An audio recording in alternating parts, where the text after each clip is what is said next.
എല്ലാവർക്കും white zone ഫുട്ബോളിന്റെ മറ്റൊരു വീഡിയോയിലേക്ക് സ്വാഗതം. ഈ ഒരു വീഡിയോയിൽ നമ്മൾ നോക്കാനായിട്ട് പോകുന്നത് കോപ്പ അമേരിക്കനെ കുറിച്ചിട്ടാണ്. കോപ്പ അമേരിക്കന്റെ ക്വാർട്ടർ ഫൈനൽ ഇന്നത്തോടു കൂടി അവസാനിച്ചിരിക്കുകയാണ്. അപ്പോൾ ഈ ഒരു ക്വാർട്ടർ ഫൈനൽ കഴിഞ്ഞപ്പോൾ അവസാന 4 ടീമുകൾ എന്ന് പറയുന്നത് അർജന്റീന, കാനഡ, ഉറുഗ്വേ അതുപോലെ തന്നെ കൊളംബിയ ടീമുകളാണ്. ഈ ഒരു 4 ടീമുകളാണ് സെമി ഫൈനലിൽ ഏറ്റുമുട്ടാൻ പോകുന്നത്. അപ്പോൾ എല്ലാവരും പ്രതീക്ഷിച്ച പോലെ തന്നെ ഈ ഒരു ബ്രസീൽ ഈ ഒരു കോപ്പ അമേരിക്കന്റെ സെമി ഫൈനലും ഫൈനലും കാണാതെ ക്വാർട്ടർ ഫൈനലിൽ നിന്ന് പുറം പോയിക്കാണ്. നമുക്കറിയാം, ഗ്രൂപ്പ് സ്റ്റേജിൽ തന്നെ ബ്രസീലിന്റെ കളിയിൽ കണ്ടപ്പോൾ തന്നെ നമുക്ക് പല ആൾക്കാർക്കും തോന്നിയതാവും ഈ ഒരു ബ്രസീലിന് കപ്പ് നേടാൻ കഴിയില്ല എന്നുള്ളത്. അപ്പോൾ അങ്ങനെ പക്ഷെ ഇന്നത്തെ ആ ഒരു ഉറുഗ്വേ വിഎസ് ബ്രസീൽ മത്സരം എടുത്ത് നോക്കുകയാണെന്നുണ്ടെങ്കിൽ ബ്രസീലിന് ഉറുഗ്വയെ ഗോൾ അടിക്കാതെ അല്ലാതെ അല്ലെങ്കിൽ ഉറുഗ്വേനെ കൊണ്ട് ഒരു ഗോൾ വഴങ്ങാതെ പിടിച്ചു നിൽക്കാണ് ബ്രസീലിന് കഴിഞ്ഞു എന്നുള്ളത് എടുത്തു പറയേണ്ട ഒരു സംഭവമാണ്. ഇപ്പൊ പല ആൾക്കാർക്കും ഇത് കേൾക്കുമ്പോൾ ചെറിയൊക്കെ വരും. കാരണം ഞാൻ ഈ ഒരു ഫാക്ടറിയിൽ പറയാനുള്ള കാരണം ഈ ഒരു ടൂർണമെന്റിൽ ഇതുവരെ എല്ലാ കാര്യങ്ങൾ നോക്കുകയാണെന്നുണ്ടെങ്കിൽ ഏറ്റവും കൂടുതൽ ഗോളുകൾ അടിച്ചിട്ടുള്ള ടീം എന്ന് പറയുന്നത് അത് അർജന്റീന അല്ല, ഉറുഗ്വേ ആണ്. അങ്ങനത്തെ ഒരു ഉറുഗ്വേന്റെ പോലത്തെ ഒരു സൈഡിനെ ഗോൾ അടിക്കാതെ ഒരു 90 മിനിറ്റ് പിടിച്ചിക്കുക എന്ന് പറയുന്നത് ചില സംഭവമല്ല.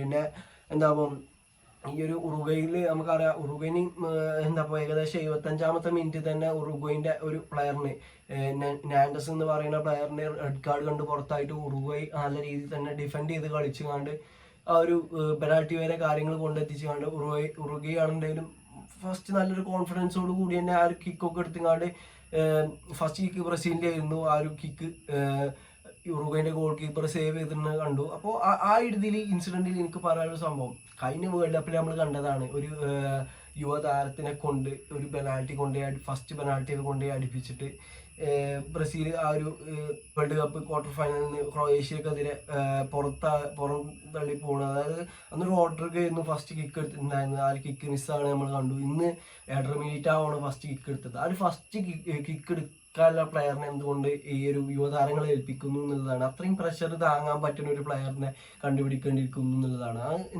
അന്ന് ക്വാർട്ടർ ഫൈനലിലായപ്പോൾ നെയ്മർ ഉണ്ടായിരുന്നു അവിടെ പെനാൽറ്റി എടുക്കാം. പക്ഷെ എന്തുകൊണ്ടോ അന്ന് നെയ്മറിന് ആ ഒരു ഫസ്റ്റ് പെനാൽറ്റി കിക്ക് എടുക്കാൻ അനുവദിച്ചില്ല, എന്തോ അറിയില്ല. പക്ഷെ ഇന്നിവിടെ അറ്റ്ലീസ്റ്റ് മാർക്കിന്യോസിനോ ഡാനിലോക്കോ ഒക്കെ കൊടുത്തിട്ടുണ്ടെങ്കിൽ എനിക്ക് തോന്നുന്നു കുറച്ചും കൂടി ഹോപ്പ് ഉണ്ടായിരുന്നു. ഞാൻ പറയുമ്പോഴും മാർക്കിന്യോസ് അന്ന് പെനാൽറ്റി മിസ്സാക്കിയ ഒരു പ്ലെയർ ആണ്. പക്ഷെ എന്തുകൊണ്ടാണ് ഈ ഒരു യുവതാരങ്ങളെ കൊണ്ടൊക്കെ ഫസ്റ്റ് പെനാൽറ്റി ഇങ്ങനത്തെ ഒരു കോമ്പറ്റീഷനിൽ ഫസ്റ്റ് പെനാൽറ്റി യുവതാരങ്ങൾക്ക് കൊടുത്തിങ്ങാണ്ട് അത് എഡർ മിലിറ്റാവോ ഏകദേശം 24 ഏജേ ഉള്ളൂ, അണ്ടർ 25 ആണ് എഡർ മിലിറ്റാവൊക്കെ. അല്ലാന്നുണ്ടെങ്കിൽ ഡാനിലോ ഉണ്ടായിരുന്നു പിച്ചിൽ, ഡാനിലോക്ക് ഫസ്റ്റ് കിക്ക് കൊടുക്കായിരുന്നു. അതായത് ഡാനിലോ അത്ര വലിയ പ്ലെയർ ആണെന്നല്ല പറയുന്നത്, ഡാനിലോക്ക് ആ കയ്യിൽ എക്സ്പീരിയൻസ് ഉണ്ടാവും. അതായത് കുറെ റയൽ മാഡ്രിഡിന് വേണ്ടി, സിറ്റിക്ക് വേണ്ടി, ജുവന്റസിന് വേണ്ടിയൊക്കെ കളിച്ചിട്ടുള്ള ഒരു പ്ലെയർ ആണ് ഡാനിലോ. അപ്പോൾ അങ്ങനെ ഒരു പ്ലെയറിന് ആ ഒരു ഫസ്റ്റ് കിക്ക് കൊടുത്തിട്ടുണ്ടെങ്കിൽ ആ ഒരു പ്ലെയറിന് വിശ്വാസം അർപ്പിച്ചുകൊണ്ട് ഫസ്റ്റ് കിക്ക് കൊടുത്തിട്ടുണ്ടെങ്കിൽ മേ ബി ആ ഒരു ഫസ്റ്റ് കിക്ക് ഗോളായാൽ തന്നെ ഏകദേശം ടീമിനൊക്കെ കാര്യങ്ങൾ സെറ്റാക്കി എടുക്കാൻ കഴിയും. പക്ഷെ ഇതിൽ ആദ്യം സംഭവിച്ചിട്ടുള്ളത് പറയുകയാണെന്നുണ്ടെങ്കിൽ നേരെ പോയി ആ ഒരു റൈറ്റ് പൊസിഷനിലേക്ക് ഗോളി ഡൈവ് ചെയ്ത പൊസിഷനിലേക്ക് തന്നെ ഒരു അതേ സ്ഥാനത്ത് ഈ ഉറുഗ്വേന്റെ ഫസ്റ്റ് കിക്ക് എടുത്തത് ആരാണ്? ഫെഡറിക്കോ വാൽവേർഡെ. നല്ലൊരു ഈ ഒരു അലിസൺ ചാടി റൈറ്റ് സൈഡിൽ തന്നെയാണ് ഈ ഒരു ഫെഡറിക്കോ വാൽവേർഡെ അടിച്ചിട്ടുണ്ടായിരുന്നത്. പക്ഷെ ആ ഒരു ബോളിന്റെ ഫാസ്റ്റും സ്പീഡും ആ ഒരു സംഭവങ്ങളൊക്കെ ഒന്നുകൊണ്ട് തന്നെ ആ ഒരു ബോള് അലിസണ് സേവ് ചെയ്യാൻ കഴിഞ്ഞിട്ടില്ല. അത് പിന്നെ ഈ ഒരു ബ്രസീലിന്റെ സെക്കൻഡ് കിക്ക് അങ്ങനെയായിരുന്നു, നല്ലൊരു കിക്കായിരുന്നു.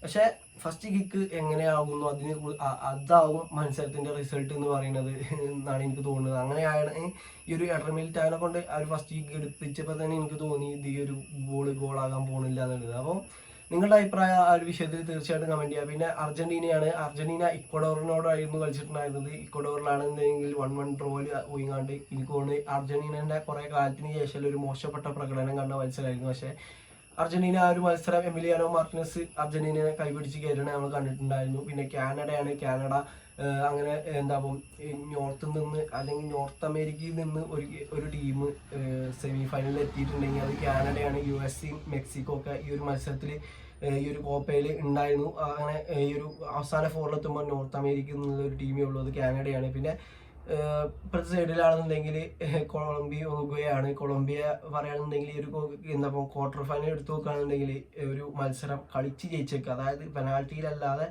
കളിച്ച് ജയിച്ചതെന്ന് പറയുന്ന ഒരു ടീം അത് ഈ ഒരു കൊളംബിയയാണ്. കൊളംബിയക്കാണെന്നുണ്ടെങ്കിൽ ഒന്നും കൂടി കാര്യങ്ങൾ എളുപ്പമാണെന്ന് പറയാൻ പറ്റൂല. കാരണം അർജന്റീനക്ക് ഇക്വഡോറിനെ പോലെ തന്നെ അത്ര ഒരു നല്ലൊരു ടീമിനെ തന്നെയായിരുന്നു, പനാമ പറഞ്ഞ ഒരു ടീമിനെ തന്നെയായിരുന്നു ഗ്രൂപ്പ് സ്റ്റേജിൽ ഈ ഒരു ഉറുഗ്വേക്ക് താഴെ രണ്ടാമതായി ഫിനിഷ് ചെയ്തിട്ടുള്ള പനാമിനെയായിരുന്നു കൊളംബിയക്ക് കിട്ടിയിരുന്നത്. കൊളംബിയ 5-0 എന്നുള്ളൊരു സ്കോറിന് ക്വാർട്ടർ ഫൈനലിൽ ജയിച്ചുകൊണ്ടാണ് സെമി ഫൈനലിലേക്ക് വരുന്നത്. ഇനിയിപ്പോൾ ഈ ഒരു അർജന്റീന, എനിക്ക് തോന്നുന്നത് കാനഡ vs അർജന്റീന മത്സരത്തിൽ അർജന്റീന കാര്യങ്ങൾക്ക് സിമ്പിൾ ആവും. അപ്പോൾ അർജന്റീന ഫൈനലിലേക്ക് പോകും.